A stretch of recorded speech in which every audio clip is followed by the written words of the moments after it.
Ang istoryang inyong mapakikinggan ay naglalaman ng mga sensitibong salita at eksena na hindi angkop sa mga batang tagapakinig. Ang gabay ng mas nakatatanda ay kailangan. Ano bang nangyari, ha? Sino bang tinatakasan natin? Bakit bigla-bigla na lang tayong umalis doon? Alam ko may kasalanan ka. Grabe yung tama ng droga sa'yo kanina. Ano? Anong ginawa mo? Napatay ko si Alma, pero hindi ko sinasadya. Hindi ko alam ginagawa ko. Ano? Reynaldo naman, anong hindi mo alam ang ginagawa mo? Pinatay mo yung tao. Diyos ko, ito na nga ba ang kinakatakot ko? Ngayon, pati kami ng mga anak mo madadamay sa ginawa mo. Paano nangyari? Ha? Hindi ko nga alam! Hindi ko alam! Basta nawala ako sa sarili ko. Basta nakita ko siya. Nasa kama. Wala na siyang buhay. Natakot ako. Hindi ko alam kung anong mangyayari sa akin kapag nahuli ako. Kaya mas maganda na dito na lang muna tayo sa probinsya. Mas ligtas tayo rito. Ayoko makulong. Ang pagkaluto ng utak dahil sa droga ay isa sa mga mahirap maagapang problema. Sa lipunang ginagalawan ngayon, laganap na ang mga taong gumagamit ng ipinagbabawal na gamot. Marami ang nagiging masamang epekto nito sa kanilang sarili, lalo na sa mga taong nakapaligid sa kanila. Gaya ng pagkalulong ni Reynaldo na umabot na sa puntong nakakagawa na siya ng krimen. Dahil dito, kailangan niya ring pagbayaran ang malaking halaga ng paniningil ng kapalaran para sa mga taong kagaya niya. Ang klase ng paniningil ng karma na hindi kailanman basta mababayaran ng simpleng kamatayan lamang. Tapo! Te! Tubig! Oy! Hi, Pogi! Halika, pasok! Pakibuhat na lang at pakipatong sa gilid ng lababo. Wow, you're so strong. Ang tigas ng biceps mo ah. Alam mo ba, a lot of guys in America have strong bodies like you. Ganyan ang mga gusto ko. Halatang masarap. Te, tubig lang dinideliver ko. Grabe ka naman, ang sungit mo. I'm just admiring your body, okay? Ganyan kasi ang katawan ng asawa ko noon. Very, very firm. Very solid. Ay, na-miss ko lang bigla. I want to try something hard again. You know what I mean? Mahilig ka ba sa oldies but goodies? Kaya pa naman ang tuhod ko. I'm old but not expired, dear. Bayos ka. Tubig lang dadaling ko sa bahay nyo. Di ko sinabi na didiligan ko rin yung lanta mong halaman. Nasaan na bayad? Bilisan mo, marami pa akong dideliver. Uy, ano yan? Mga ka ng alaga ko. Manyakis to ah. Ang laki rin pala niyan. Manyakis na matanda to. Kano ka ba katagal na walang dilig Tigang na tigang ka dyan ah. Medyo matagal na rin. Quite some time. May nakilala akong macho dancer, but scam naman ang malaking kargada. Sa stage lang masarap. Ang buong akala ko saba. Senyorita lang pala. Ano bang tinira mo ngayon, Lola? Kung dalaga ka lang, pwede pa sana kahit di ka na magbayad ng tubig. Magdi-deliver pa ako sa'yo araw-araw. Pero kung ganyang edad naman suswag na. I'm single naman. Balo na ba? My late husband died a year ago. Hi, rest his soul. And I'm very, very lonely, you know. Nung dalaga pa ako, pato kaya ang katawan ko sa mga kano. Wag ka dyan. Grabe, they used to line up for this figure Wala yung katawan ni na Pia Wurzbach. Naku, panis yan sa akin nung kabataan ko. Kaya wag mo ko maliitin. Oo na, sige na. Bahala ka na dyan sa buhay mo. Na bayad mo. Panay ka daldal dyan O sa akin may pagkwentuhan. Doon ka sa mga anak mo nagsabi niyan. Andiri ka naman. Feeling dalaga ka pa dyan Tignan mo. Nakasando ka na nga ng manipis, wala ka pang bra. Tapos ang iksipan yung short mo.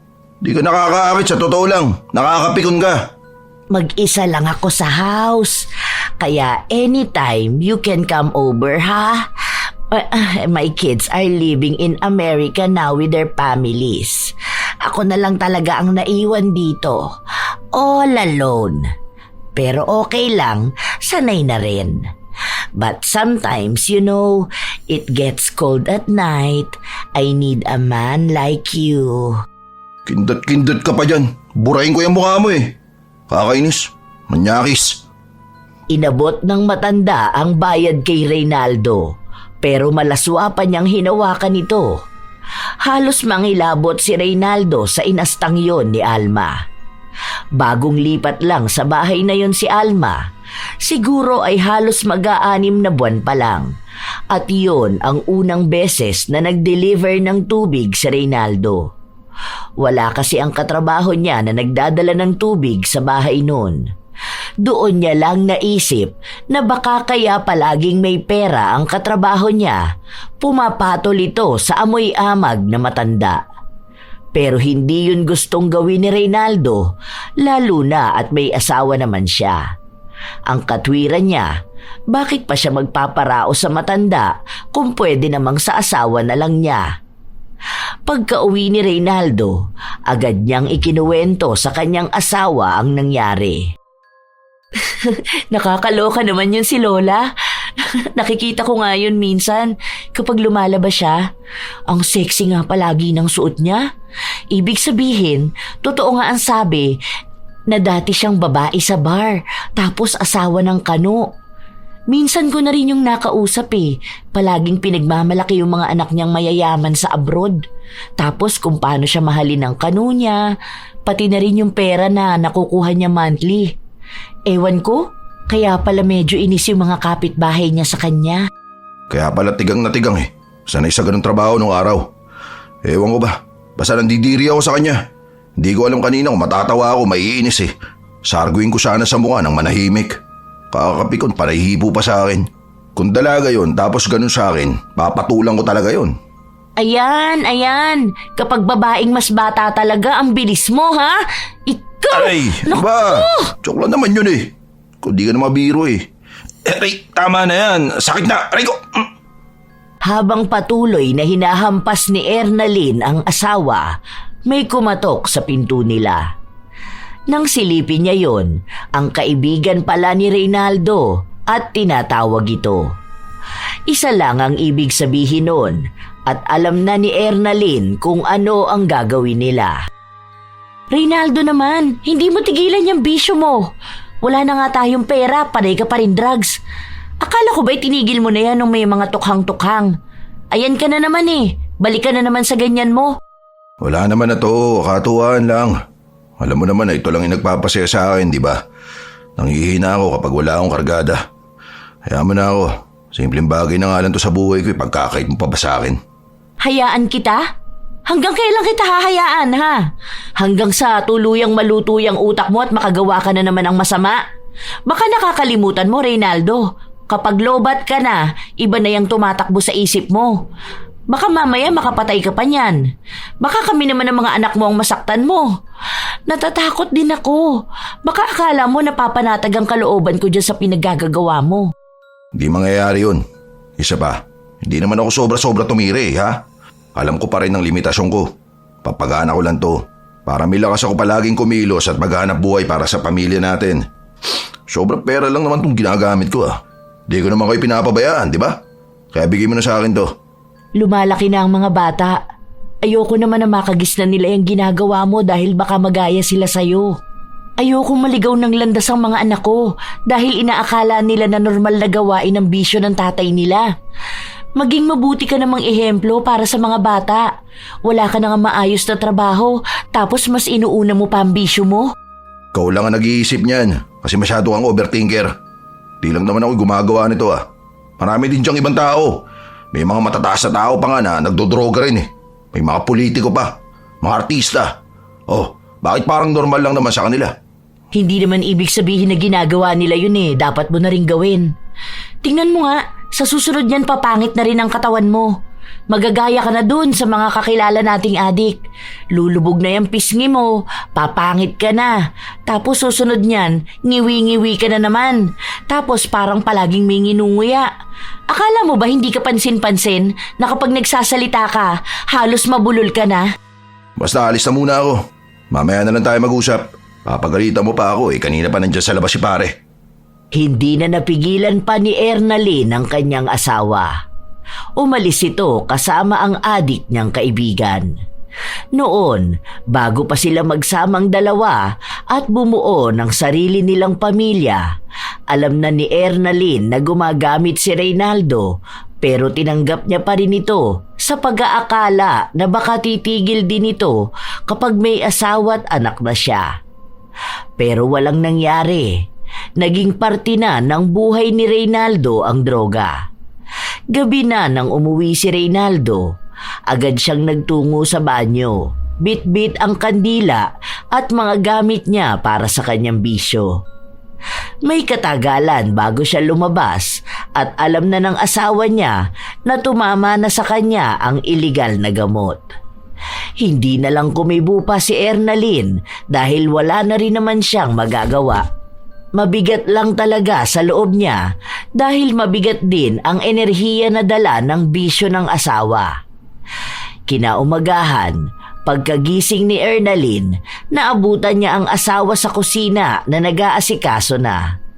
Malakas, aktibo ang katawan at dilat na dilat ang mga mata. Nakapagluto na ako. Gisingin mo na mga bata para makakain na tayo. Kasi pagkatapos nito, magkakarga pa ako ng mga bigas sa tindahan ni Ate Rita. Tapos magdi-deliver ng tubig. Sipag ng asawa mo, no? Ilang araw ka na naman niyang gising. Kapag lobat ka niyan, maghapon ka namang pagod at tulog. Tapos iinit ang ulo mo at tatamarin kang kumilos. Kapag tinawag ka na naman ng kaibigan mo, balik na naman sa ganyang kasigla. Hindi mo ba talaga kayang alisin yan sa sarili mo? Kahit na mahirap, subukan mo naman. Hindi ka ba nagsasawa sa ganyan? Paulit-ulit na lang ganyan ang ikot ng buhay mo. Di mo kasi alam ang pakiramdam. Hayaan mo lang sabi ako sa mga ginagawa kong ganito. At isa pa, di naman ako katulad ng ibang addict dyan na nakakasakit talaga ng ibang tao. Di naman ako pumapatay. Hindi rin ako nanggagahasa. Talagang nakakuha ka pa ng idadahilan para lang palusutan niyang kasalanan na ginagawa mo, ha? Hindi pa sa ngayon. Pero paano kung umabot sa puntong gawin mo? Oh, paano na? Ha? Maniwala ka sa akin, hindi ko yung gagawin. Pangako, hindi ako gagawa ng kahit na anong krimen. Hindi naniniwala si Ernalyn sa sinabi ng kanyang asawa pero wala naman na rin siyang magagawa. Tinanggap niya si Reynaldo kaya kailangan niyang pagtiisan ito. Ilang araw pa ang lumipas, buong araw na hindi lumabas ng bahay si Reynaldo dahil bumaba na ang tama sa kanya ng droga. Napapailing na lang ang kanyang asawa habang nakikita siya nitong lupaypay sa upuan. Nakatulala at para bang lahat ng parte ng katawan niya ay masakit. Ang tagal ba dumating ng kaibigan mo? Para makapag-charge ka na? Daig mo pa di baterya na robot ah. Ano, ganyan na lang talaga ang gagawin mo sa buhay mo? Ulit-ulit lang? Bata ka pa, Reynaldo. May oras ka pa para magbago. Isipin mo kami. Hindi yung panay kaisip kailan ka makakasinghot. Tumahimik ka nga dyan. Ingay-ingay na nga ng paligid, dumadagdag ka pa. Ganyan! Sige, magdabog ka dyan. Gusto mo, basagin mo na lang din lahat ng mga gamit natin sa bahay eh. Ganyan ka naman kapag lowbat ka, di ba? Hindi na gumagana yung utak mo. Paano? Unti-unti mo na talagang niluluto sa droga. Kung alam ko lang na hindi ka na talaga magbabago, sana nung isa pa lang ang anak natin, umalis na talaga ako eh. Kung sana nananahimik ka na lang.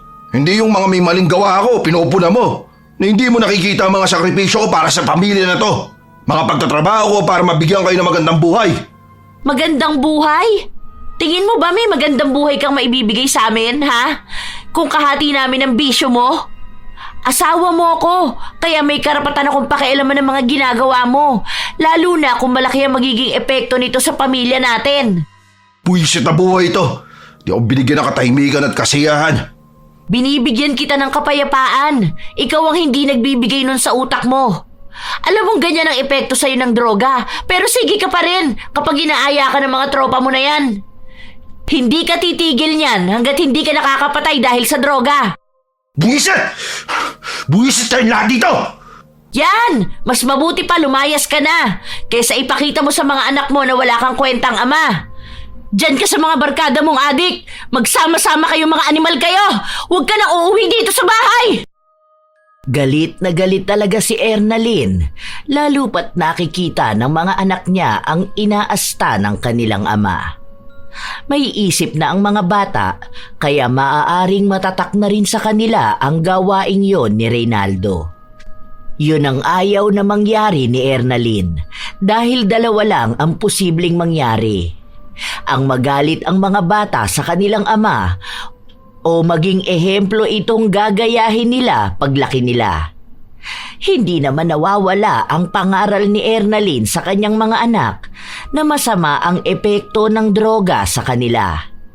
Nang kinagabihan nun, bumalik ulit si Reynaldo sa kanilang bahay, maayos na. Hindi na galit. Mulat ang mga mata at masigla na naman ang katawan. May dala itong 5 kilong bigas at isang plastik ng mga prutas. May pasobra din na hindi na inalampa ni Ernalyn. Agad na rin siyang nagtungo sa kanilang kwarto para magpahinga. Hindi niya kinikibo ang asawa dahil sa inis na nararamdaman niya rito. Sorry na, asawa ko. Inaaway mo kasi ako ng inaaway. O ito, pasalubong ako sa'yo. Di ba gusto mo ng siopaw? Binilang kita nito. Favorite mo tong flavor na to. Hulaan mo kung ano. Ilipag mo lang dyan, matutulog na ako. Bukas ko na lang yan kakainin. Wala akong gana. Tatampo na naman ng maganda kong misis. Bango pa niya, no? Bagong ligo pa yata. Ano ba, Reynaldo? Umurong ka nga doon, ang init-init eh. Usod mo yung electric fan, hindi nahahanginan ng mga bata. Doon ka na nga, ang baho mo. Bakit kasi hindi mo buksan yung isa pa? Mas malakas yun, di ba? Nangangamoy sunog yan. Hindi ko na sinaksak dahil baka pumutok lang at masunog pa. Okay na yung isang electric fan. Umalis ka lang dyan, hinaharangan mo yung hangin. Baka pawisan to mga bata. Ba't di mo sinabi sa akin? Para sana inayos ko kanina. Akin na, ilalabas ko para ayusin yan. Di nagtitiis kayo sa isang electric fan na mahina rin. Magdahan-dahan ka dyan ha. Baka maapakan mo ang mga anak mo. Matutulog na ako. Isarado mo yung pinto. Total, di ka naman matutulog. Magbantay ka dyan. Maging tagapagbantay ka ng mundo. Agad na kinumpuni ni Reynaldo ang sira nilang bentilador. Inisa-isa niya yung baklasin hanggang sa nakita niya ang sira nun. Matapos maayos, ipinasok na niya sa kwarto nila at itinutok sa mag-iina niya na natutulog. Nasa sala lang siya buong magdamag at nanonood ng kung ano-ano sa kanyang cellphone. Nang sumapit ang umaga, may naghanap sa kanya para sa isa pang trabaho. Sa bahay ni Alma, may ipapaayos sa washing machine ito. Dahil dagdag kita na rin para kay Reynaldo, pinuntahan niya rin naman. Kahit na naiinis siya sa matanda. Oportunidad din naman kasi yun para magkaroon siya ng pera na maibibigay sa asawa o maitatabi para sa bisyo. Basta may something na maingay. Umuugong, ganun. Feeling ko sa ilalim yan eh. Baka may baril na naipit. Ano bang uling nilaban mo? Oo nga no. Parang may sumasabit sa loob. Walang barya ang mga bulsa ng damit ko. Maybe I dropped the other pair of my earring. You know, the 24 carats gold. Bigay pa naman ng kanu ko yun. Alam mo ba magkano na presyo ng gold ngayon? 5K na ata per gram. Pero matagal na niyang bigay yun eh. Sige, titignan ko na lang. Baklasin ko na to ha. Okay, sure babe. Baklasin mo rin ako later ha. Pwede ba umusog ka? Paano ko maayos to? Luwag-luwag ng bahay mo, siksik ka ng siksik sa akin. Ang sungit. Nanunood lang si Alma habang nagtatrabaho si Reynaldo. Medyo nahihirapan siya dahil halatang galing sa ibang bansa ang gamit nito. Kaya pinagpawisan siya at naghubad ng suot niyang sando. Manyak naman sa kanya ang matanda Halos maglaway ito sa naninigas niyang katawan at nangingintab sa pawis. Hindi naman talaga maikakaila na maganda ang katawan ni Reynaldo. Batak siya sa mabibigat na gawain, kaya kahit na hindi na siya magpunta sa gym, hulmado na ang tikasin niyang katawan. May katagalan ang inabot ng pagbabaklas niya at hindi niya pa rin nakikita kung ano ba ang mali. Pero alam niya na may nakabara. Pilit niyang sinusuri dahil hindi rin siya pamilyar sa washing machine ni Alma. Hindi kasi ito katulad sa mga dating inaayos niya. Iba tong washing mo, no? Daming kung ano-anong babaklasin. Nahihilo ako sa mga nakikita ko. Daming maliliit na parang wala namang halaga. Mahal yan. Dala ng anak ko from States. Brand new pa yan nung binigay niya sa akin. Nagbakasyon sila dito sa Pilipinas last year. Kasama asawa niyang mayaman. May business sa Amerika at may mga lupain. Ang daming properties. Binigyan pa nga ako nun ng designer bag, limited edition.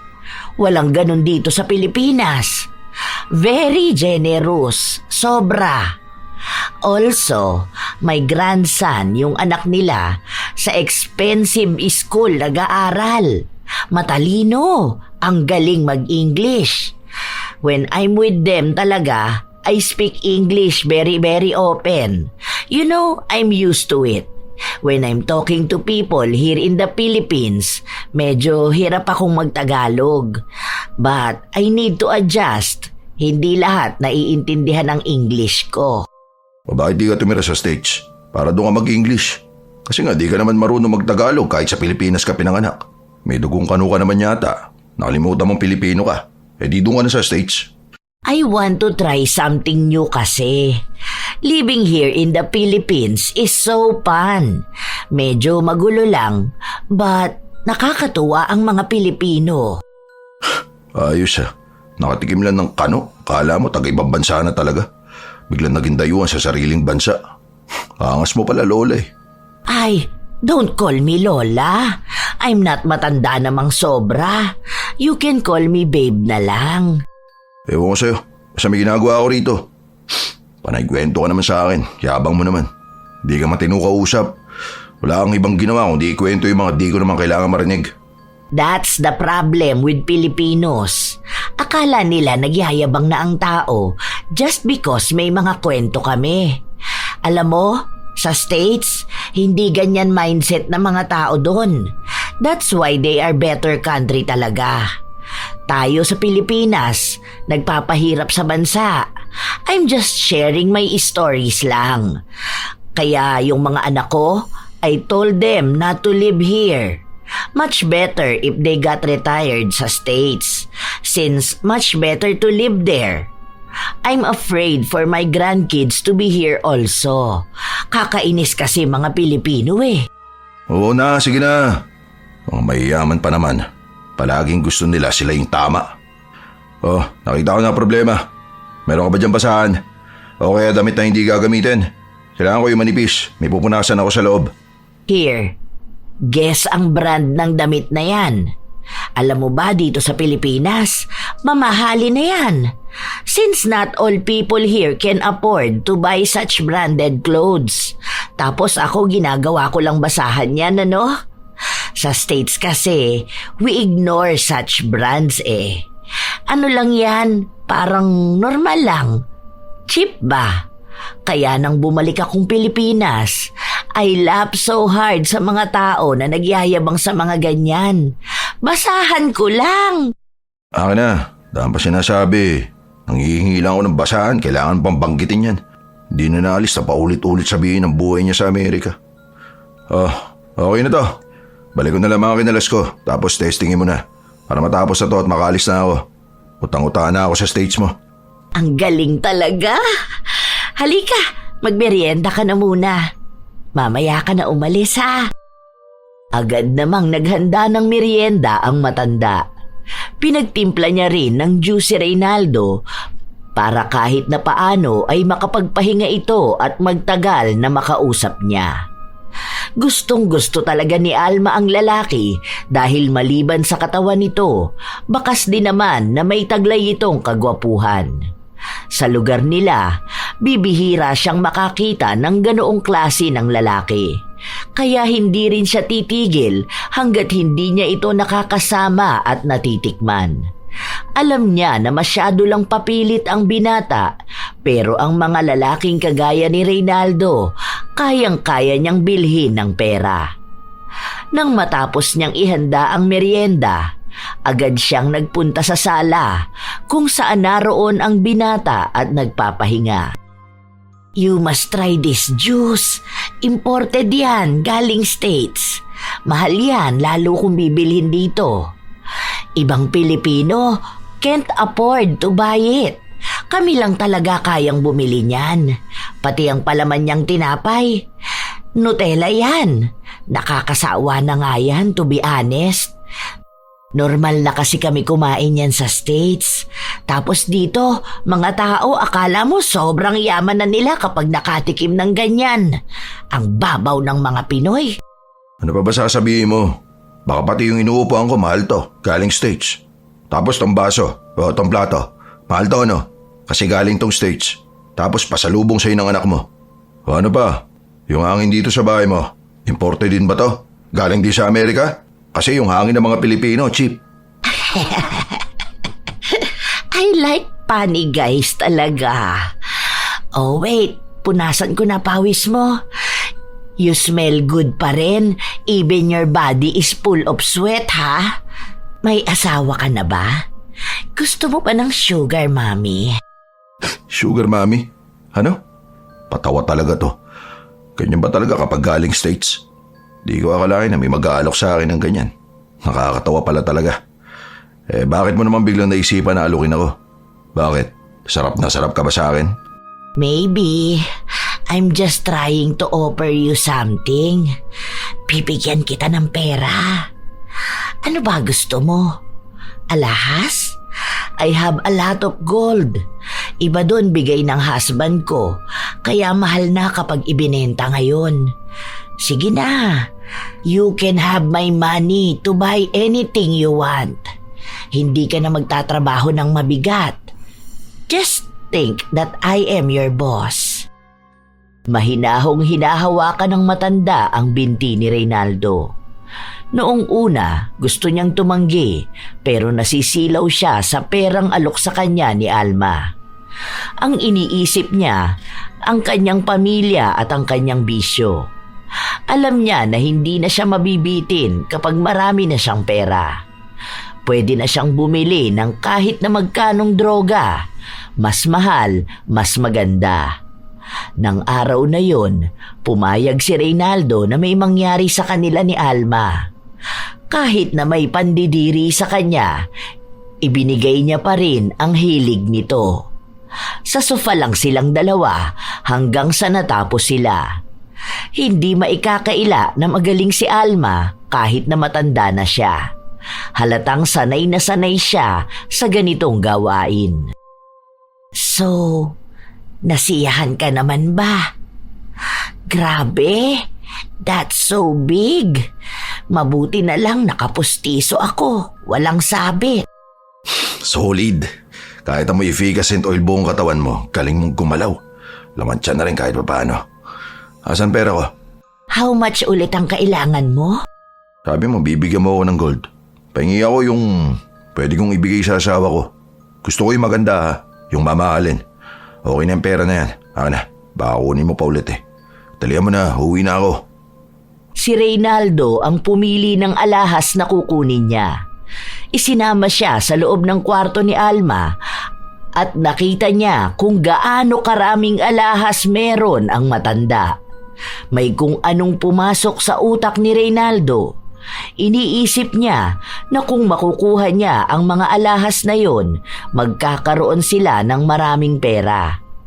Kailangan niya munang makuha ng tuluyan ang loob ni Alma. Umuwi si Reynaldo, dala ang alahas, pera at ibang pagkain na bigay sa kanya ni Alma. Sa ganun lang kadaling diskarte, nagkaroon siya ng ibibigay sa pamilya niya. O yan, masarap yan ha. Sa inyo lahat yan. O, huwag kayong magagawaan, marami pa yan dito. Magpakabusog lang kayo. Tsaka may juice din dyan. Saan naman galing yan, ha? Anong pinagagawa mo? Huwag mo sabihing nagnakaw ka at nagbenta ka ng gamit. Presyong adik. Tapos yan ang ipapakain mo sa mga anak natin, ha? Baka sumakitan siya ng mga yan. Nung asawa ko, masyadong tamang hinala sa akin. Hindi ko yan ninakaw. Pinaghirapan ko yan. Binigay sa akin yan dahil magaling ako magkumpuni ng gamit niya. Ito nga may bibigay ako sa'yo. Tunay na gold yan ha. Ganda na. Bagay na bagay sa'yo. Lalo kang gaganda. Halika, suot ko na sa'yo. Ayoko niyan. Ibalik mo kung kanino mo yan ninakaw. Mamaya makita yan dito sa bahay. Nakakahiya na pagbintangan pa ako magnanakaw din. Isauli mo yan kung kanino man yan. Utang na loob sobra ka na sa pagiging adik mo. Nagiging malikot pa ang kamay mo. Talagang sinagad mo na yung kasalanan mo. Hindi ko nga ito ninakaw. Bigay din to sa akin. Ang sabi pa nga niya, ibigay ko to sa asawa ko. Malamang tatanggapin ko to. Dahil alam ko na gusto mo to. Tunay na ginto to, mahal. Para hindi ka nagagamit nung nabibili na tig-100. Tapos kapag nabasa ng pawis, nangingitim na. Basta ayoko niyan. Alam kong walang magbibigay ng ganyan dahil lang nagpaayos ng washing machine. Ibalik mo yan, Reynaldo. Sinasabi ko talaga sa'yo. Kapag may nagpunta rito at nagreklamo ng pagnanakaw mo, ipapadakip talaga kita. Baka sakaling sa kulungan ka magbago. Hayop ka! Hindi ko nga ninakaw. Kulit mo naman eh. O sige, tatabi ko na lang to kung ayaw mo. Bumili ka ng ulam natin bukas. Mag-grocery ka na rin. Alis na muna ako. Hinihintay ako ni paring Alex eh. Bayad ka na rin ng kuryente natin ha. Okay na muna yan sa ngayon. Pero lagi naman kitang bibigyan ng pera. Ano ba talaga, Reynaldo? Saan to galing? Malaking halaga to Ano pang klaseng iligal na gawain ang ginagawa mo, ha? Ang kulit, wala nga sinabi. Kita ko yan sa trabaho ko. Ano? Hindi ka ba masaya na may pera akong binibigay sa'yo? Kapag wala akong binibigay, nakagalit ka. Pupunayin mo yung bisyo ko. Kapag naman may pera akong binibigay, magagalit ka pa rin. At sisisihin pa rin yung bisyo ko. Ano ba talaga? Hindi ko alam kung saan ako lulugar sa'yo eh. Kahit naman anong gawin ko, bisyo ko yung nakikita mo. Huwag mo nga akong tinatarantadong lalaki ka. Malaking halaga to. Kahit na magtrabaho ka ng normal, hindi mo kaya tong ibigay sa akin ng isang araw lang. Ano bang pinakumpuni sa'yo at ganito ka binayaran, ha? Alam ko kapag adik magnanakaw rin dahil kailangan nilang pantusto sa bisyo nila. Reynaldo! Alam mo, hindi ko alam kung saan mo ba nakukuha yung mga pinagsasabi mo eh. Lagi mo akong pinagbibintangan. Basta kita ko yan. Hindi ko yan ninakaw sa kung sino man. Bigay ko yan sa'yo para dito sa bahay. Magpasalamat ka na lang. Hindi palagi mo akong pinagdududahan. Galit ka palagi sa akin. Dahil kilala kita. Kahit na kailan hindi ka kumita ng ganito kalaki. Kung hindi ka gumawa ng masamang bagay, hindi ka magkakaroon ng pera. Ano ba? Maniwala ka naman sa akin, Ernalyn. Basta totoo ang sinasabi ko. Hindi ko yan ninakaw. Dahil kung ninakaw ko yan, malalaman at malalaman ng taong yun kung may nawawala siyang pera. Tignan mo, wala namang reklamo sa atin, di ba? Ang ibig lang sabihin nun, hindi yan galing sa masama. Pinaghirapan ko yang makuha. Sige na, alis na muna ako. Hindi naniniwala si Ernalyn sa kanyang asawa.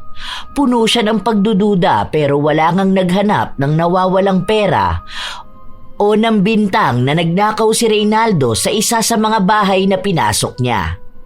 Dahil na rin sa benepisyong nakukuha ni Reynaldo sa matanda, naulit ng naulit ang pagtatalik nilang dalawa ni Alma.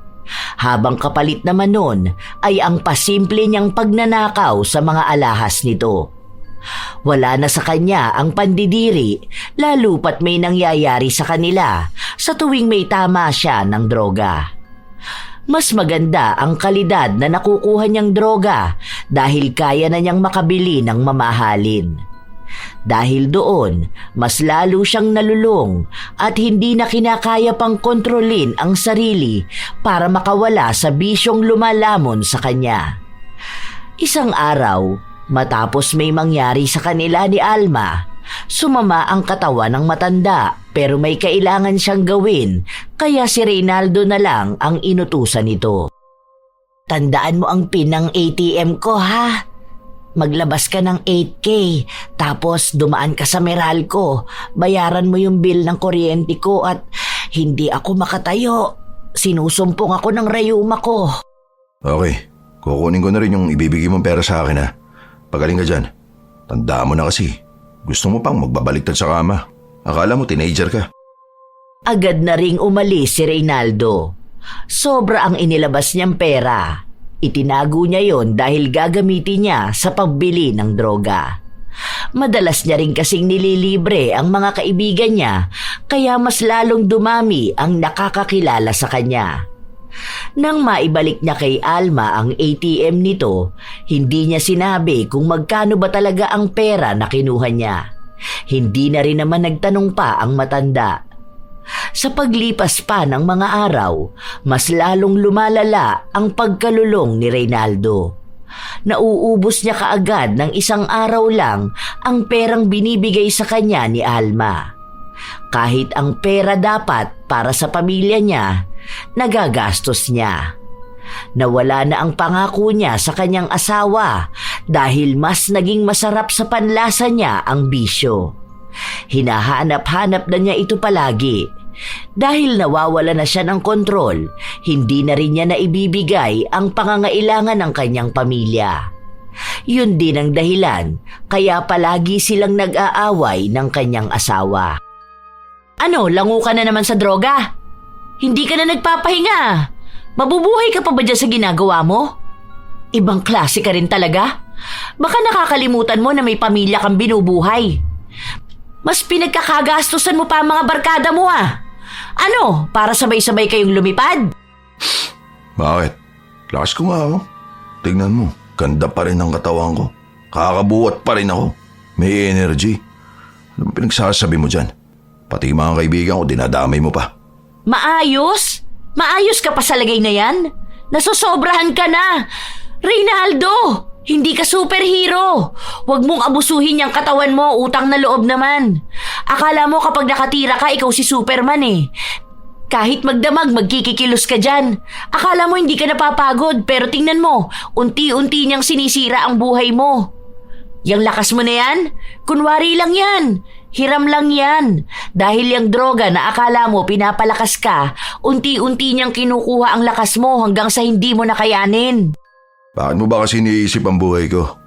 Hanggat maayos ako, walang problema, okay? Nagbibigay naman ako ng pera, kahit na papano, di ba? Hindi naman ganun kalaki pero at least hindi ko kayo napapabayaan. Hindi ko kayo naabandona. Hindi gaya ng iba. Akala mo ba hindi ko alam yung ginagawa mo? May mga naririnig akong bali-balita na kumakabit ka dun sa matandang mayabang na galing sa ibang bansa. Kaya ba palagi kang nasa bahay nila? Naku naman, Reynaldo. Awa naman sa sarili mo. Adi ka na nga, pumapatol ka pa sa matanda. Mamaya mahawahan mo pa ako ng sakit. Paano mo nasisikmurang makipagtalik sa ganong babae? Sagad na talaga, no? Para sa bisyo na lang lahat. Binubuhay tayo ng mga ginagawa ko. Bakit ka ba nakikinig sa kanila? Inggit lang sa akin yung mga yon dahil dumidiskarte ako sa buhay. Alam ko kung kanino mo yung naririnig eh. Dun sa mga asawa ng lalaking gusto ring makakuha ng pera kay Alma. Diskarte ko to. Diskarte. Kung sana ang dinidiskarte mo nakakatulong para umangat ang pamilya natin. Kaso lahat yun napupunta lang sa bisyo mo eh. Ano, magkano na naman gastos mo sa panlilibre dyan sa mga kaibigan mo? Ha? Kung may malaking pera kang nakukuha doon sa matanda mo, malaking pera din ang inilalabas mo sa bisyo mo. Hindi ka paangat, Reynaldo. Palubog ka ng palubog. Kagaya niyang pesimong lubog na rin. Masyado mo nang binababoy ang sarili mo. Basta. Alam mo na maganda ang araw ko ngayon, sinisira mo. Binibigyan naman kita ng pera, di ba? Ano, hindi pa ba yun sapat sa'yo? Sige, dadagdagan ko na lang. Basta huwag mo nang papakailaman ng bisyo ko. Hanggat wala tong masamang epekto sa pamilya natin, hindi ako titigil. Masaya ako sa ginagawa ko. At hindi mo yun alam. Dahil ang alam mo lang, punahin ang bisyo ko. Bakit? Hihintayin mo pa ba na may maging masamang epekto sa atin to? Sobrang bigat sa pamumuhay kapag may kasama kang nagdodroga. Hindi payapa ang bahay. Nakakatakot. Dahil baka biglang isang araw, may kung sino-sino na lang ang maghahanap sa'yo. Ang hirap. Nakaka-stress. Bahala ka na nga dyan sa buhay mo. Bukas na ako uwi. Hindi pinigilan ni Ernalyn ang kanyang asawa. Nang makalabas na ito, agad niya ring ikinandado ang pinto. Si Reynaldo naman, sa bahay ni Alma ang punta. Doon lang naman siya pwedeng magtungo. Ilang beses pang kumatok si Reynaldo bago siya pagbuksan ni Alma. Lumingon pa sa paligid ang matanda para masigurado na ligtas nga ang paligid. Ano nangyayari? Bakit aligaga ka dyan? Teka, ano yan? Nagdadrugs ka na? Shh! Lower your voice. Umupo ka na lang kung gusto mo rin. Ano yan? It's called Special K, one of expensive drugs. I used to take it even when I was still in America. My favorite drugs. Masarap. Yan pala yung tinutukoy nilang Special K. Mga mayayaman lang may afford nito Di ko pa nasusubukan yan Malakas daw yung tama niyan, lalo na sa utak. Pero balita ko, mas magandang araw yan. Bibihira lang kasi may nagbebenta niyan. Then you should try it. Tara, dito ka sa tabi ko. You will finally experience to live in different dimension. Sabay tayong maglalakbay. Hindi na tumanggi pa si Reynaldo. Gusto niya rin naman yung masubukan at nakahanda naman na ang mga gamit ni Alma. Sabay nilang nilasap ang mamahaling droga. Mabilis ang naging epekto nun lalo na kay Reynaldo na unang beses yung natikman. Isa lang ang masasabi niya. Yun nga ang pinakamaganda at pinakamasarap na natikman niyang droga. 20 minutos ang lumipas, mas lalong lumakas ang tama sa kanya. Daig pa ang nakalutang sa alapaap. Ang dami niyang nakikitang mga bagay sa paligid niya na hindi naman tunay. Nang mapatingin siya kay Alma, kapansin-pansin na inaakit siya nito. How's your feeling, babe? Come here. May mas masarap na kapartner yan. Sa mo dinadala. Sandali lang. Para ako nakalutang. Di ko maramdaman ng shake. Pupunta tayo sa isa pang langit.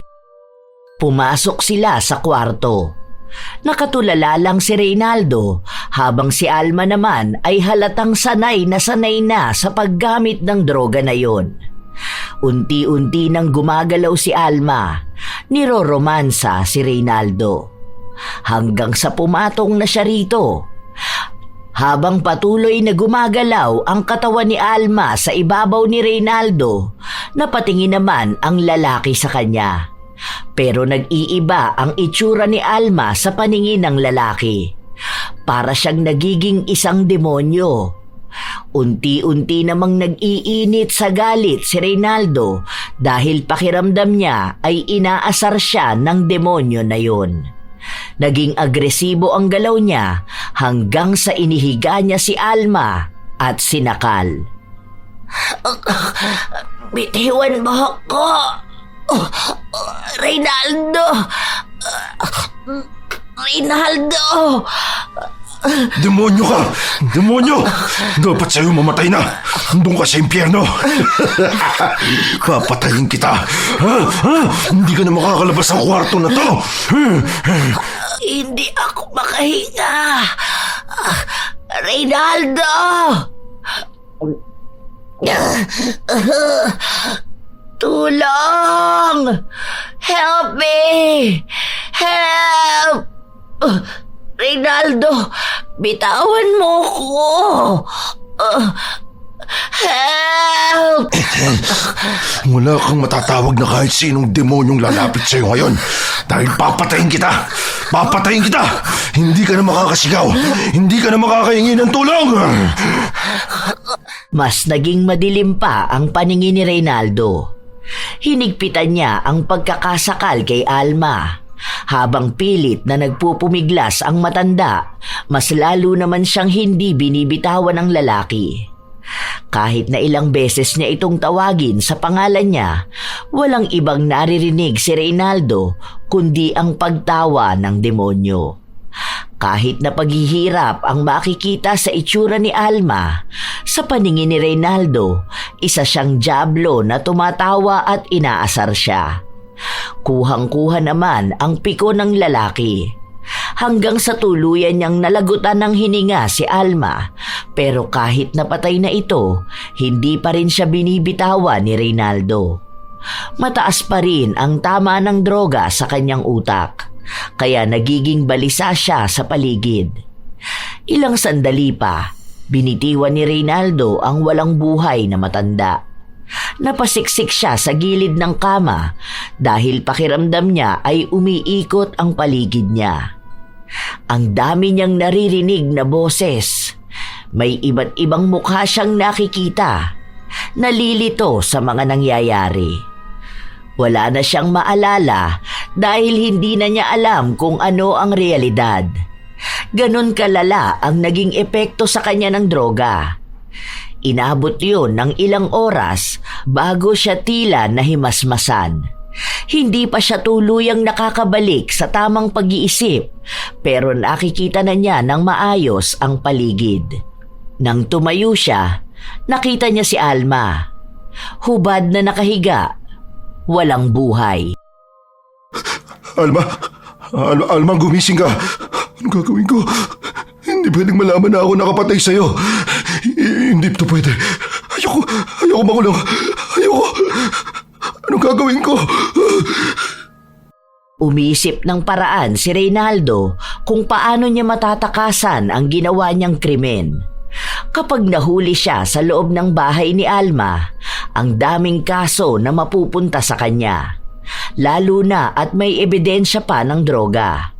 Kaya ang ginawa niya, dinala niya ang walang buhay na katawan ni Alma sa banyo. Pinuno niya ang bathtub at inilunod niya ito roon. Para kunwari, namatay sa pagkakalunod ang matanda. Bago umalis si Reynaldo, nilinis niya ang mga gamit nila. Nagawa niya ring nakawin ng mga alahas, gadget at iba pang gamit na maibebenta niya. Saka siya nagmamadaling umuwi sa kanila. Erdalyn! Erdalyn! Buksan mo ang pinto! Erdalyn! Buksan mo to! Ano ba? Bakit pinagmamadali ka? Dapat nagpaumaga ka na ng uwi eh. Tulog na kami. Istorbo ka pa. Kung makakato ka pa dyan, akala mo may nangyaring masama. Teka, bakit parang namamawis ka dyan? Anong nangyayari? Bilisan mo! Kunin mo mga bata! Bilis! Ano bang nangyayari, Reynaldo? Natatakot ako sa inaasta mo. Ano bang ginawa mo?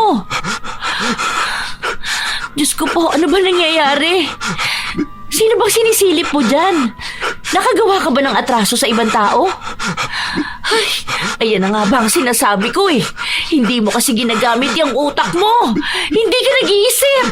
Yung mga ginagawa mo, malaki ang epekto niyan sa amin. Basta bilisan mo na lang. Huwag ka na madaldal dyan. Huwag na kayo kumuha ng maraming gamit. Tama na yan. Bilisan mo na. Alis tayo. Ano ba? Huwag kang babagal-bagal dyan. Ernally, sumunod ka na. Hindi na makapag-isip pa ng maayos si Ernalyn dahil natataranta na rin siya sa ginagawa ng kanyang asawa. Natatakot siya na may masamang mangyayari sa kanila, lalo na sa mga anak nila. May dala silang 2 bag kung saan naroon ang mahahalaga nilang gamit. Kapansin-pansin talaga na lango pa rin sa ipinagbabawal na gamot si Reynaldo. Halatang hindi siya nakakapag-isip ng maayos, kaya hindi siya masyadong makausap ng asawa niya. Sumakay sila ng bus, papunta sa probinsya ni na Reynaldo. Sinigurado ng lalaki na ang pupuntahan nila ay lugar na hindi sila basta matutunton ni numan. Hanggat naroon ang mga kamag-anak niya, alam niyang may magtatago sa kanila. Inabot ng halos 1 araw ang naging biyahe nila. Sa buong paglalakbay, tulala lang si Reynaldo. Tila ba bumababa na ang tama ng droga sa utak niya. Nang makarating sila sa probinsya, nanuluyan sila sa bahay ng kapatid ni Reynaldo. Dito na muna tayo sa bahay ni na kuya. Hanggat di pa tayo nakakahanap ng bahay na lilipatan natin. Ano bang nangyari, ha? Sino bang tinatakasan natin? Bakit bigla-bigla na lang tayong umalis doon? Alam ko may kasalanan ka. Grabe yung tama ng droga sa'yo kanina. Ano? Anong ginawa mo? Napatay ko si Alma. Pero hindi ko sinasadya. Hindi ko alam ang ginagawa ko. Ano? Reynaldo naman! Anong hindi mo alam ang ginagawa mo? Pinatay mo yung tao! Diyos ko! Ito na nga ba ang kinakatakot ko eh? Ngayon pati kami ng mga anak mo madadamay sa ginawa mo. Paano nangyari? Ha? Hindi ko nga alam! Hindi ko alam! Basta nawala ako sa sarili ko. Basta nakita ko siya nasa kama. Wala na siyang buhay. Natakot ako. Hindi ko alam anong mangyayari sa akin kapag nahuli ako. Kaya mas maganda dito na lang muna tayo sa probinsya, ha? Mas ligtas tayo rito. Ayokong makulong. Ewan ko. Hindi ko na alam kung anong mangyayari. Paano kung matuntun nila tayo rito? Sinabi ko naman kasi sa'yo, itigil mo na yan. Kaso anong ginawa mo? Mas pinalala mo pa ang sitwasyon. Pumatay ka na nga, ninakawan mo pa. Alam mo na mayaman ng mga anak nun. Sa oras na malaman nila ang nangyari sa nanay nila, hindi sila titigil. Ipapahanap ka. Hindi mo to maitatago ng matagal.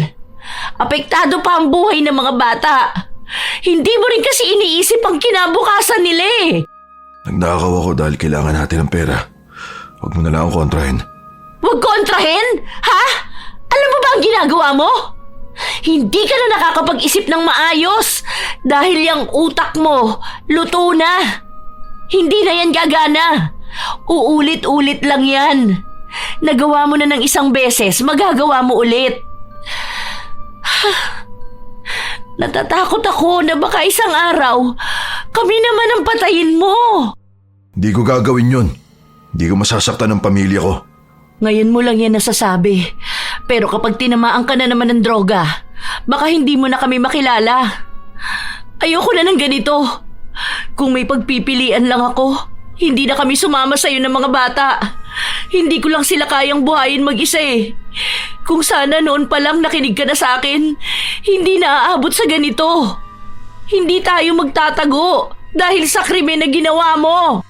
Wala naman na tayong magagawa. Nangyari na. Basta dito na lang tayo. Mabubuhay tayo malayo sa ginawa natin. Hindi mo habang buhay maitatago ang anumang kasalanan na nagawa mo. Darating din ang araw na sisingilin ka at pagbabayaran mo ang karma mo. Ilang araw ang lumipas bago nakahanap ng lilipatang bahay sina Reynaldo. Malapit lang yon sa bahay ng kanyang kapatid. Ilang linggo pa, naubos na ang mga nanakaw ni Reynaldo. Hindi na rin sila nakakuha pa ng anumang balita tungkol kay Alma. Pero kahit na ganon, hindi pa rin natatahimik ang buhay nila dahil hindi naman tinigil ni Reynaldo ang paggamit niya ng ipinagbabawal na gamot. Anong oras ka na naman nakauwi? Ano? Sino na naman ang bago mong sinasamahan? Sa oras na may mapatay ka rito, alam mong hindi na tayo makakaalis. Maawa ka naman sa amin ng mga anak mo. Nadala lang ng hayaan. Wala naman akong ibang ginawa. Hindi mo ba talaga mapigilan ang sarili mo? Ayaw mo na talagang magbago, no? Wala na talagang pag-asa? Mahirap tong pigilan. Lalo na hinahanap-hanap na ng katawan ko. Di ako makakilos na maayos kapag hindi ako gumamit. Tamad na tamad ako palagi. Kaya paano ko kayo bubuhayin, ha? Paano mo kami bubuhayin? Nabubuhay mo ba talaga kami? Ha? Kalahati ng kinikita mo na pupunta dyan sa lintik na bisyo na yan. Kaya mo naman yan pigilan kung gugustuhin mo. Kaso nagpapaudyo ka sa kung sino-sino. Akala ko kapag lumipat na tayo ng bahay, aayusin mo na ang sarili mo. Hindi pala. Sa ibang lugar mo lang kami tinira, pero sa parehas na impyerno mo pa rin kami gustong manatili. Sana makagawa ako ng paraan para makatakas kami sa ganito. Ayokong kalakihan ng mga anak ko ang kademonyohan ng tatay nila.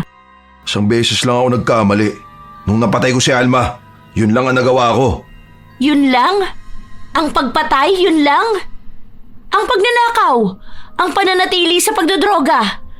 Anong tingin mo sa sarili mo? Malinis pa rin? Ayoko na. Nanatili lang ako sa'yo dahil kailangan ng mga anak ko ng suporta. Pero hindi ko na kayang tagalan pakisamahan ng isang adik na nagtatago dahil sa krimen na nagawa niya. Pagod na ako! Tunay ang mga salitang sinabi ni Ernalyn. Pakiramdam niya ay hindi na siya makaalis pa sa impyerno na buhay niya kasama si Reynaldo. Gusto niyang humanap ng maayos na trabaho para sakaling makaipon siya at mailayo ang mga anak niya. Hindi naman siya aasa pa na magbabago pa si Reynaldo. Buhay na niya ang droga at silang pamilya ay pangalawa lang sa bisyo na yun. Ilang buwan ang lumipas, walang pagbabago kay Reynaldo. Pinapabayaan na lang ni Ernalyn ang asawa dahil mag-aaway lang sila kapag pinilit niya itong patigilin.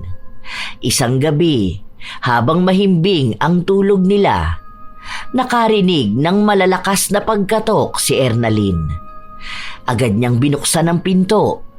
Nakita niya ang isang maskuladong lalaki na puno ng tato ang buong katawan. Nakakatakot. May mga kasama itong tikasin din ang katawan. Ang lalaki na ito ay sikat sa lugar nila sa tawag na Boy Bungo. May kailangan kayo? Andiyan ba ang asawa mo? Wala eh. Hindi ko alam kung uuwi siya mamayang umaga. Bakit? Sabihin mo sa asawa mo, isang beses lang ako nagbabanta. Matapos nito, malalaman niya kung siyang impyerno siya dadalhin ng pantatarantado niya sa akin. Ha? Bakit? Anong ginawa ni Reynaldo? Siya ang tanungin mo. Basta ipaabot mo sa kanya sinabi ko. Kilala niya naman siguro ako. Alam niya ang kaya kong gawin. Kaya huwag akong lokohin niya. Hindi ako sumasanto na kahit na sino. Matapos itong sabihin ni Boy Bungo, agad na rin siyang umalis kasama ang ibang kalalakihan.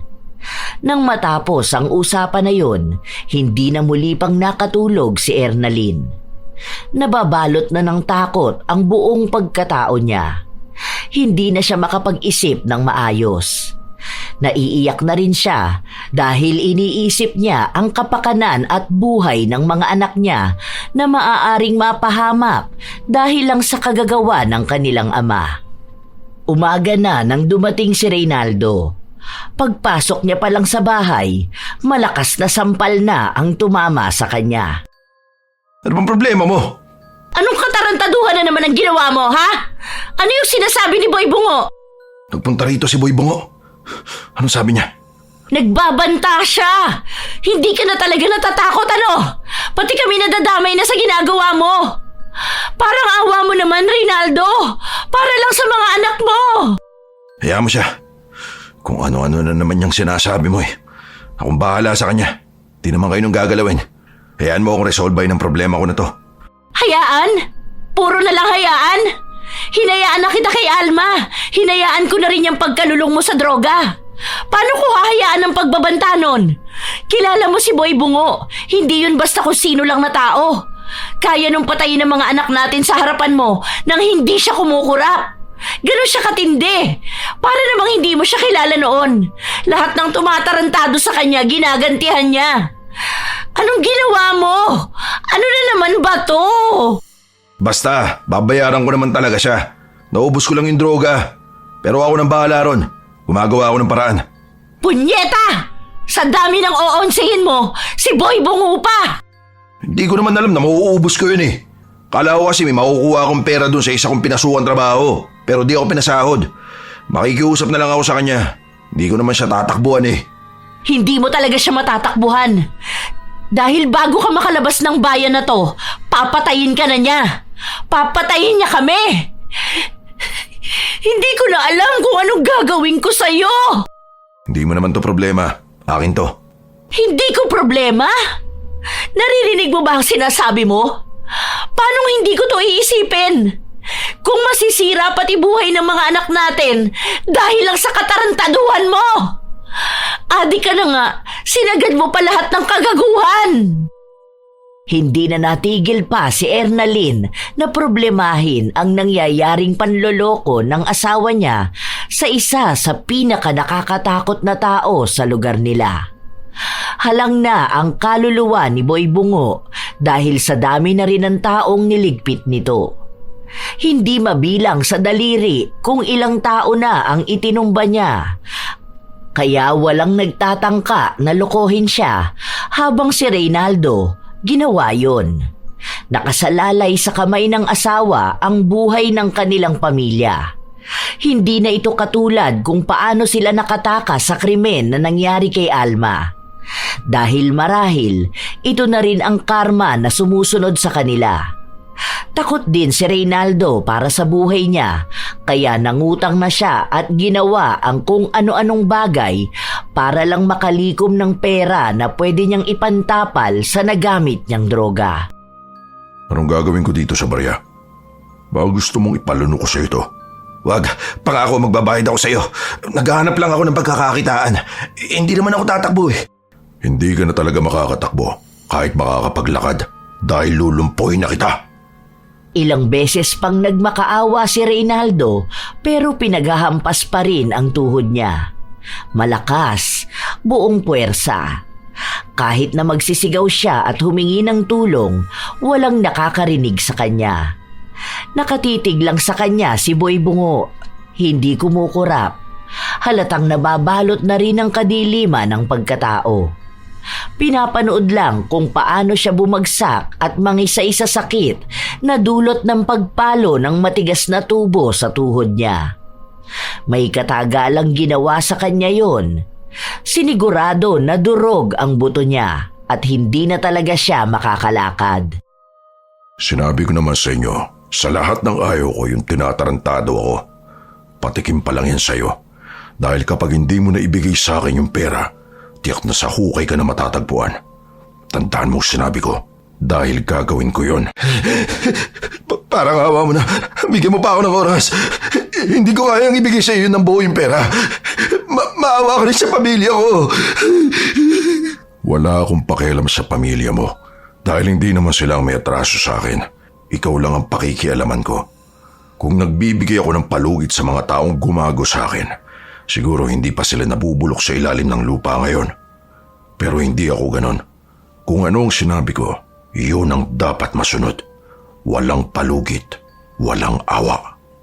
Nanginginig pa rin ang laman ni Reynaldo dahil sa sakit na nararamdaman niya. Ang 2 tauhan ni Boy Bungo ang humila sa kanya para maiuwi siya sa kanilang bahay. Muli sa kanyang ipinaalala ang kahahantungan niya sa oras na hindi niya naibigay ng buo ang perang atraso niya. Sunod-sunod ang pagkatok ni Reynaldo sa pinto nila bago pa mabuksan ang kanyang asawa. Diyos ko po, anong nangyari sa'yo? Ang sakit. Dahan-dahan lang. Hindi ako makapaglakad. Ay, dito ka na muna. Hihingi ako ng tulong kay kuya para madala ka sa ospital. Agad na napatakbo si Ernalyn sa bahay ng kanyang bayaw. Agad namang isinugod sa pampublikong ospital si Reynaldo, kung saan nalaman nila na malala ang inabot ng pagkadurog ng buto sa kanyang tuhod. Ang sabi, may pagkakataon pang maagapan yun, ngunit malaking halaga ng pera ang kakailanganin nila. Walang ibang makakatulong sa kanila dahil hindi naman galing sa mayamang pamilya si Reynaldo, maging ang asawa niya. Iniisip din ito na kung may maglalabas ng pera para sa kanya, mas uunahin niyang bayaran si Boy Bungo. Pero kahit na kanino sila lumapit, walang handang magpaabot ng tulong. Nilagnat din si Reynaldo dahil sa sobrang sakit ng dinanas niya sa pagmamalupit ni Boy Bungo. Nanatili muna siya sa ospital ng 1 pang araw. Kinabukasan, bago sila umalis, nagkaroon pa ng problema dahil may nawawalang gamit ng nakasama ni Reynaldo sa kwarto. At ang gamit na yon, natagpuan sa kanya. Ninakaw niya yon. Dahil sa kahihiyan, nagalit sa kanya ang kanyang kapatid. Ilang beses na rin pala siyang pinagtakpan nito sa mga pagnanakaw na ginawa niya sa kanilang lugar. Nang makauwi sila sa bahay, galit na naman si Ernalyn. Nakita mo na ba ang ginawa mo, ha? Dinagdagan mo pa ng kahihiyan ng pamilya natin. Talagang nagnakaw ka pa? May sakit ka na, gumawa ka pa ng krimen? Mabuti na lang napakiusapan ni kuya. Kung hindi, baka nga nasa kulungan ka na. Ewan ko na lang kung hindi maungkat lahat ng mga kalokohan na ginawa mo. Pwede ba? Kung wala ka namang may tutulong sa akin, manahimik ka na lang. Kung alam mo lang ang problema na pinagdaraanan ko. Nagawa ko lang yun dahil kailangan ko ng pera. Papatayin ako ni Boy Bungo. Tignan mo nga ang ginawa niya sa akin. Nilumpo na niya ako. Sobrang sakit nito. Hanggang ngayon nakinginig pa rin ang laman ko. Kasalanan mo naman yung mga nangyayari sa'yo eh. Kung sana una pa lang inayos mo na ang buhay mo, hindi ka naman naabot sa ganito. Inuuna mo kasi ang bisyo mo eh. Hindi ka nag-iisip ng maayos. Nangyayari na nga, di ba? Kesa magdadaldal ka dyan, tulungan mo ako makabayad. At paano ko yun gagawin? Kung dito pa lang sa bahay, wala na ako maibigay na sapat na pantustos. Umisip ka ng ibang paraan. Kung gusto mo magbenta ka ng katawan, maganda ka naman. Marami dyan magkakandara pa sa'yo. Para naman to sa akin at sa pamilya natin. Paano kapag pinatay ako ni Boy Bungo? Ha? Paano na ang mga anak natin, ha? Alam mo, sa totoo lang, kapag ginawa niya yon, magpapasalamat pa ako sa kanya. Dahil mababawasan ang problema ko. Baka mas maging maayos pa ang buhay ng pamilya natin kapag nawala ka na. Hindi na namin kasalanan kung babawian ka na sa mga ginawa mong kasalanan. Desisyon mo yan. Ginawa mo yan. Kaya kung anumang kapalit ng mga mali mong nagawa, pagbayaran mo na lang. Ibig sabihin, hayaan mo na lang ako mamatay. Anong klaseng asawa ka? Ha? Hindi mo iniintindi ang sitwasyon ko. Anong klaseng asawa ka rin, ha? Sana una pa lang kami ang inintindi mo, di ba? Hindi yung wala kang ibang ginawa, kundi ang unahin ng bisyo mo. Dinala mo kami sa impyerno, Reynaldo. Hindi kami makalaya dahil ayaw mong lumaya sa kasalanan na yan. Lulong ka sa droga. Lutong-luto na yung utak mo. Takot ka palang mamatay eh. Sana hindi ka na nagbisyo ng nakamamatay, di ba? Ilang beses ba ako nagmakaawa sa'yo para tigilan mo yan? Ilang beses ba akong umiyak at nagbabaka sakali na pakinggan mo ko? Pero wala kang ginawa. Pinalala mo ng pinalala ang ginagawa mo. Dahil hindi ko kayang mabuhay na wala to. Dito ako nagiging masaya at malakas. Hindi yun totoong saya at hindi totoong lakas. Pinaparamdam lang sa'yo ng pansamantala hanggang sa malulung ka na para hindi ka na makaalis.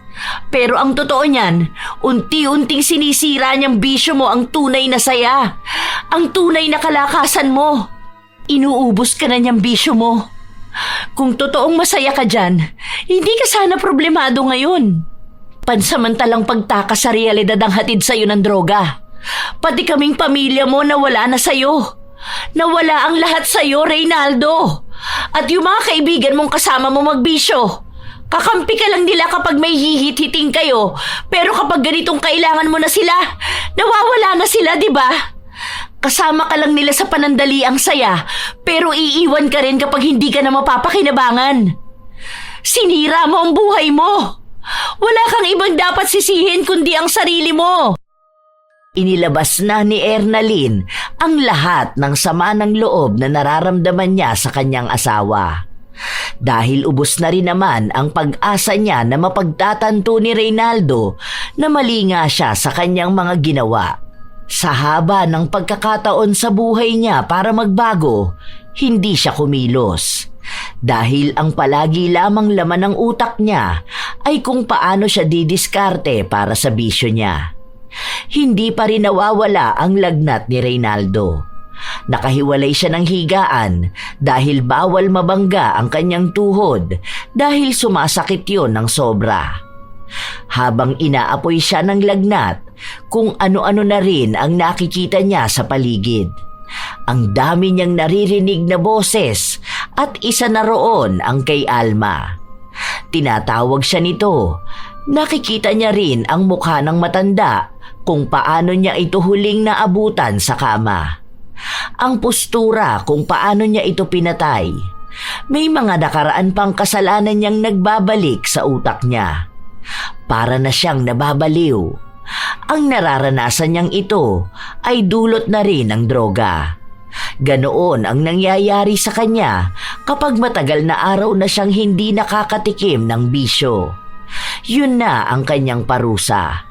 Binabagabag na siya at binabalikan ng mga kasalanang tinatakasan niya noon. Ilang araw na ganoon ang nangyayari sa kanya.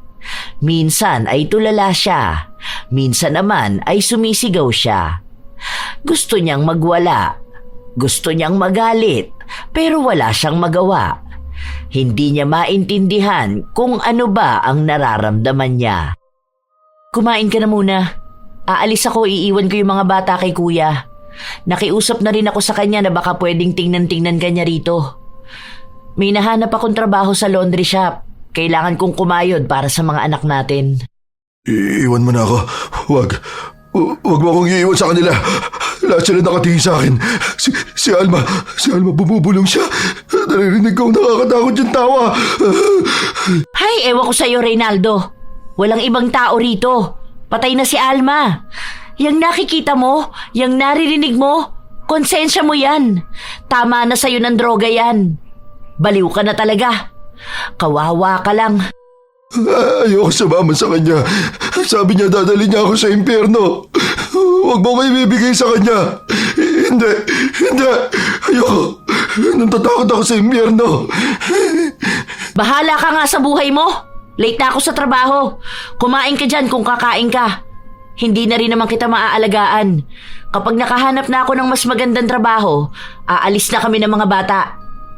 Hindi ako bibit-bit ng problema. Gusto ko ng bagong buhay kasama sila.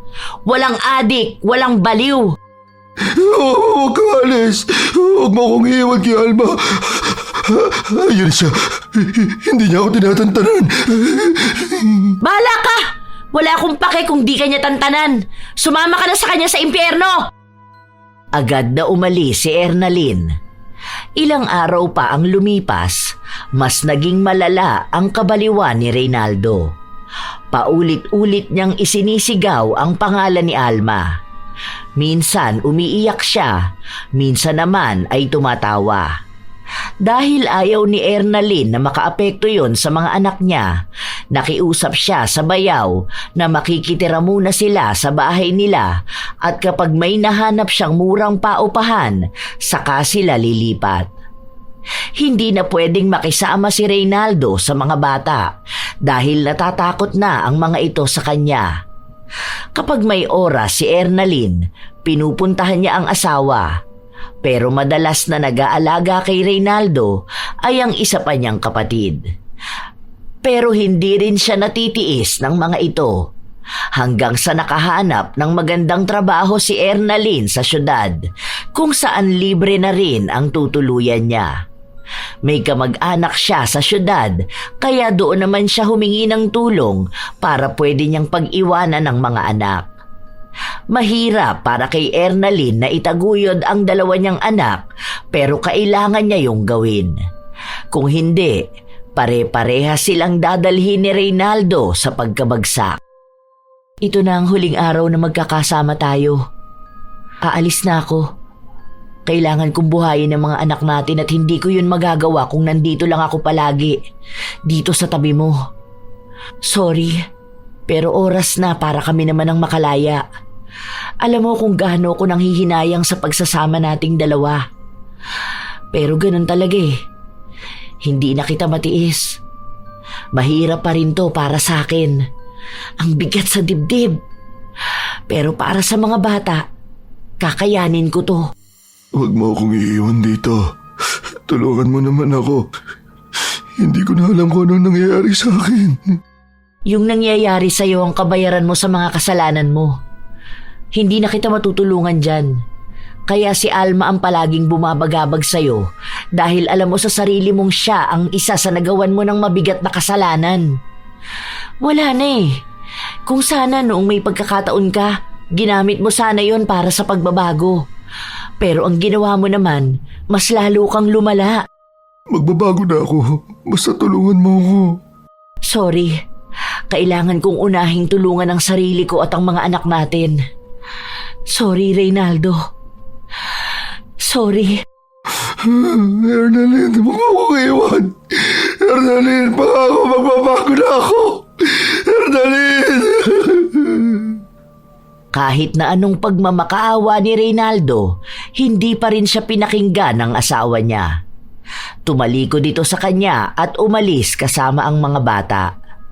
Sobrang bigat sa dibdib ni Ernalyn, lalo pa mahal naman talaga niya ang asawa.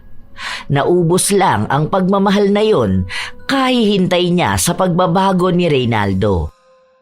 Ayaw na niyang aksayahin pa ang buhay niya sa taong wala ng pag-asa. Minsan nagiging matino kausap si Reynaldo pero madalas ay nababaliw ito. Sa paglipas pa ng mga araw, mas lalong nawala sa sarili si Reynaldo.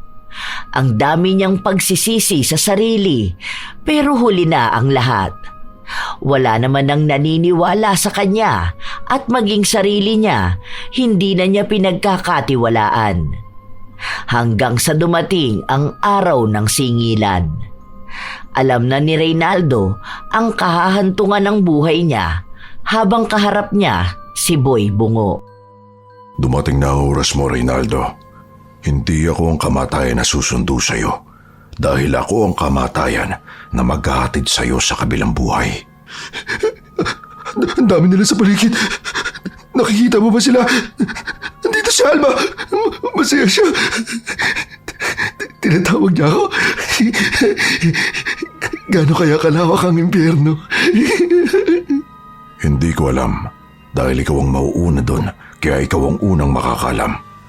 Hayaan mo, kahit na malawak yon, magkikita pa rin naman tayo doon. Itinutok ni Boy Bungo ang baril sa ulo ni Reynaldo. Sa pagkalabit niya ng gatilyo, tinanggap na rin ni Reynaldo ang katapusan ng buhay niya. Ang mga anino, ang mga bulong, ang kaluluwa ni Alma na gumugulo sa kanya. Lahat yon ay nawala na ng tuluyan. Sinayang niya ang buhay niya dahil lang sa pag-aakala na ang droga ang magsasalba sa kanya sa realidad na hindi niya matakasan. Dapat ay kasama niya ang kanyang pamilya. Nasisilayan niya ang kanyang mga anak na lumalaki habang nagbibigay siya ng magandang aral sa mga yon. Ang dami pa sana niyang pagkakataon para patunayan na mabuti siyang asawa at ama, ngunit lahat ng yon ay hindi niya nagawa dahil sa pagpili niya sa kanyang bisyo. Nakarating kay Ernalyn ang nangyaring pagpatay sa asawa niya. Hindi niya napigilan ang magluksa kahit na alam na niya ang kahahantungan ng buhay ni Reynaldo. Ang daming naiwang tanong sa kanya. Ang dami niyang kahilingan na hindi natupad. Nakakalungkot mang isipin, pero may mga taong pinipiling lunurin ang kanilang sarili sa sarap na panandalian na hatid ng droga. Kahit kapalit nito'y tuluyang pagkawasak ng kanilang buhay. Sa halip na yakapin ang pag-ibig ng kanilang pamilya, mas piniling kumapit sa bisyong unti-unting hihigop sa kanila sa pagkalugmok. Ang minsang tikim na inaakalang langit ay isang bitag na nakakalason. At ang pakiramdam na tila ikaw ay lumilipad ay hindi kalayaan, kundi isang pagbagsak na hindi mo na mapipigilan. Tandaan na ang droga ay bihasang manlilinlang. Ipadadama sa iyo ang ginhawa, ang saya, ang tila kalangitan. Pero ang buong katotohanan ay inaagaw lang nito ang pangarap mo. Pinaiikli ang buhay mo. Ang unang tikim ay ang isang susi sa pagbubukas ng impyernong kalalagyan mo. Huwag mong tatangkaing subukan ito dahil masisira lamang ang iyong buhay. At sa taong gumagamit pa rin ito, hindi pa huli ang lahat. Ang tunay na matapang ay hindi ang taong kayang tiisin ang epekto ng droga, kundi ang taong matapang na huminto, lumaban at bumangon para sa sarili at sa mga taong minamahal. Kailanman ay hindi naging mabuti ang droga. Wala itong naisalbang buhay, walang naiayos na pamilya, walang naisakatuparang matinong pangarap. Kung nilalasap mo ang sarap sa umpisa, handa ka bang tanggapin ang kapalit nitong pait? Tandaan na hindi lang ikaw ang wawasakin ng droga, kundi maging ang mga taong nasa paligid mo, maging ang mga taong lubos na nagmamahal sa'yo. Ipagpatuloy ang buhay ng mas matiwasay at malinis, hindi ang buhay na sumira ng kinabukasang nabulag sa bisyo. Huwag mong hayaang kunin ng bisyo ang pagkakataon mong mabuhay ng buo, malaya at masaya. Shout out sa ilan sa mga masusugid na tagapakinig ng mga istorya ni Lola Telang. Charson Tamidles at sa Tamidles family, sa kanyang ninang na si Caroline Carpon at hipag na si Heidi Tamidles. Noemi Kiambao at sa kanyang minamahal na si Angelica Degano Talania. Florence Hervasio, Genevieve Suco, Anha Rose Ayeras, Maylin Cordoba at sa kanyang asawa na si Neil Cordoba at sa Cordoba family ng La Paz, Tarlac. Supladang Pasaway, Girly Satur at sa lahat ng mga taga-siling department ng Cosmo Malvar, Batangas.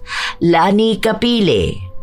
Hi kina Noemi Garcia Pabunan, Maria Lee Nakagawa, Jenny Suzuki, Amy Bag, Pureza Tagiwalo, Gloria Taer, sa kanilang boss na si Boyet Escarda, Madam Rose, Janine, Jerry, Jera, Joven, Jimmy, Mike Bunding, Papa Opong Mamalol, AJ, Angie, Vincent, Tantan, Yael, Leonard, Ayorn, Weng, Windy, KJ at sa Team Manok.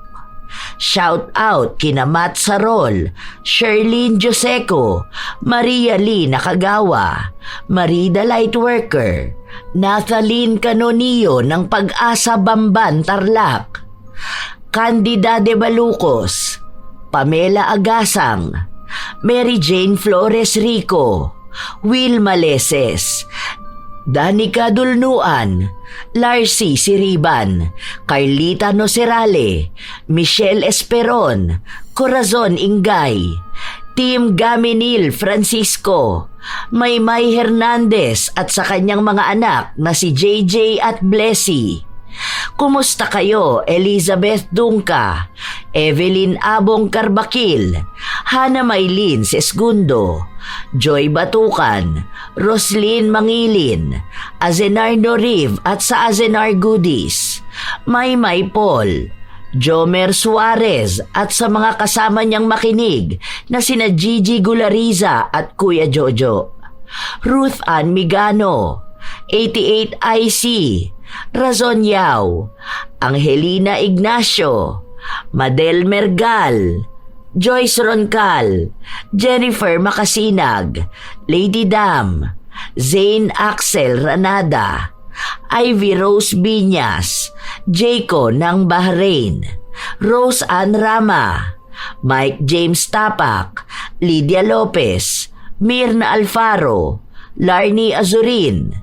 Salamat sa pakikinig, Carmela Landayan, Beth Liza, Leonisa Cobo, AJ and Louie sa Clover Bay Tower, Ami Yong, Rachel Whitney, Chef M, kina Ate Auring, Ne, Faye, Ruth, Minda, Madam Leslie at Poging J ng Amira Boxes Handicrafts ng Laguna, Jessica Arquio, June Soriano at sa asawa niyang si Lani Soriano, Elizabeth Hardenil, Lita Alipio, Catherine Alipio at Angelo Alipio, Marisa Villanueva, AJ Chua ng Zambales, Ibrahim Mardoquio, Roxanne Gaudicos, Alfea Cabanig, Angeline Galo, Joan Arcos at sa kanyang pamilya na sina Arniel, Jonel at John Reed Arcos, Ilocana Vlog ng Qatar, Lurian Vitalicio, Marites Tanilong, Asodisen Serila, Raquel Hasegawa, I Love Traveled, Karen Salud, Gladys de los Santos, Roberto Crimen, Loresil Abelarde, Catalea Soto, Deans Rodriguez, Ate Aya, Beauty and Your Best, kina Tita Seling, Tita Grace, Mama Juliet, Nanay Feli, Jamin at sa asawa niyang si Berto, pati na rin sa kanyang anak na si Arjan. Shout out sa inyo, Chris Gel Mamado, Red, Grace Hementera, Angelu de la Cruz, Florence Joyce Feras at sa Feras family ng Season Pangasinan, Linda Daza, Ibeang Bueno, Susana Llobrera, Cram Marker, Lynn Soriano, Helga Pola Ranas at sa Loresto at Ranas family, Yasmin Tisay Quinones, Emma Dumato, Hazel Fiesta, Zoe's World at kay Marilu Hamal. Ito ang inyong Lola Telang at maraming salamat sa lagi inyong pakikinig mga apo.